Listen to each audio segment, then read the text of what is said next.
माजी पोलीस हवालदारांचा आत्मदहनाचा इशारा, प्रशासनाकडून निर्णयाची प्रतीक्षा. खोपोली प्रतिनिधी. जिल्ह्यातील 3 माजी पोलीस हवालदारांनी आपल्यावर झालेल्या अन्यायाविरुद्ध आत्मदहनाचा इशारा दिला आहे. प्रल्हाद पांडुरंग पाटील, प्रशांत अशोक कांबळे आणि रवींद्र अंबू राठोड यांनी प्रशासनाच्या दुर्लक्षामुळे हा टोकाचा निर्णय घेतल्याचे निवेदन दिले आहे. संबंधित माजी पोलीस हवालदारांनी न्यायालयाच्या निर्णयाचा दाखला देत स्वतःला निर्दोष ठरवण्यात आले असल्याचा पुनरुच्चार केला आहे. त्यांनी न्यायालयाच्या सर्व प्रतिकांनी व विभागीय चौकशीतील निष्कर्षांनी आपल्याविरुद्ध कोणताही दोष नसल्याचे स्पष्ट झाले आहे. मात्र प्रशासनाकडून त्यांना सेवेत पुन्हा रुजू करण्यास टाळाटाळ होत असल्याचा आरोप त्यांनी केला आहे.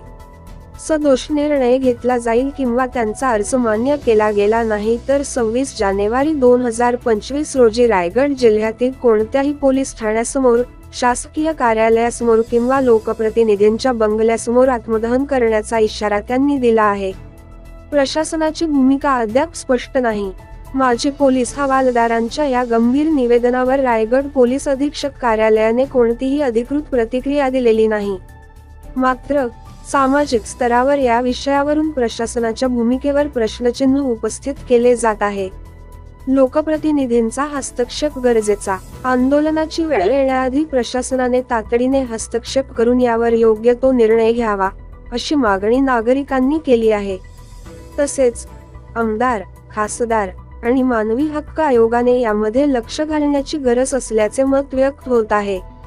आत्मदहनासारख्या टोकाच्या पावलांवर न जाता चर्चा आणि निर्णयाद्वारे योग्य न्याय मिळेल, अशी अपेक्षा आहे. जर आम्हाला वेळेत न्याय मिळाला नाही तर आमच्या जीविताला धोका पोहोचल्यास संबंधित अधिकाऱ्यांना जबाबदार धरले जाईल, असा स्पष्ट इशारा तिन्ही माजी पोलीस हवालदारांनी दिला आहे.